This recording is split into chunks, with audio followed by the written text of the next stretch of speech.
Mirror কমান্ডের মাধ্যমে আপনি আপনার যে কাজটা 2 বা 3 বার করার দরকার সেই কাজটা আপনি খুব সহজেই একবারে আপনি করে ফেলতে পারবেন।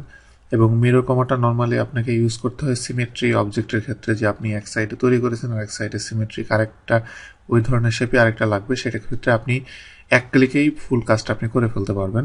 এখানে দেখেন একটা বাস্কেটবলের কোর্টের অর্ধেক করা আছে, বাকি অর্ধেক বাম দিকে আমাকে করতে হবে।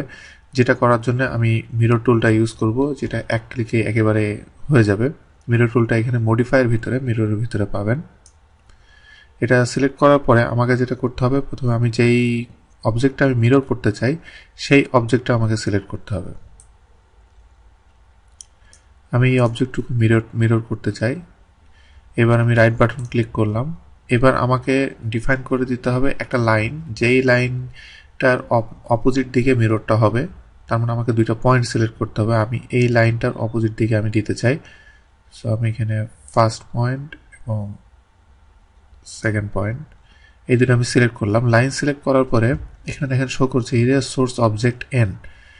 এখানে আমি এন থাকা অবস্থায় এন্টার দিলেও হবে, অথবা রাইট বাটন ক্লিক করে আপনি যদি নো দেন, নো দেওয়ার মানে হলো যে আপনি যেটা অরিজিনাল অবজেক্ট যেটা আপনি সিলেক্ট করেছেন সেটা মানে থেকে যাবে।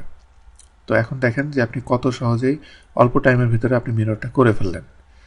আরেকটা প্র্যাকটিক্যাল এক্সাম্পল আপনাদেরকে আমি দেখাচ্ছি। এখানে একটা ল্যাম্প পোস্ট, এটার সাথে একটা লাইট আছে, লাইট বাম দিকে আরেকটা লাইট লাগবে সেম। তো সেই ক্ষেত্রে আমি এটাকে মিরর করছি।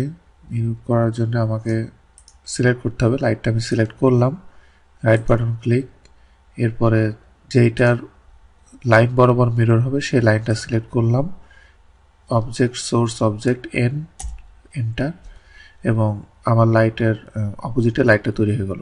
তো এই জন্যে আপনার সিমেট্রিক অবজেক্টের ক্ষেত্রে আপনি মিরর দিয়ে খুব দ্রুত আপনি কাজগুলো করতে পারবেন।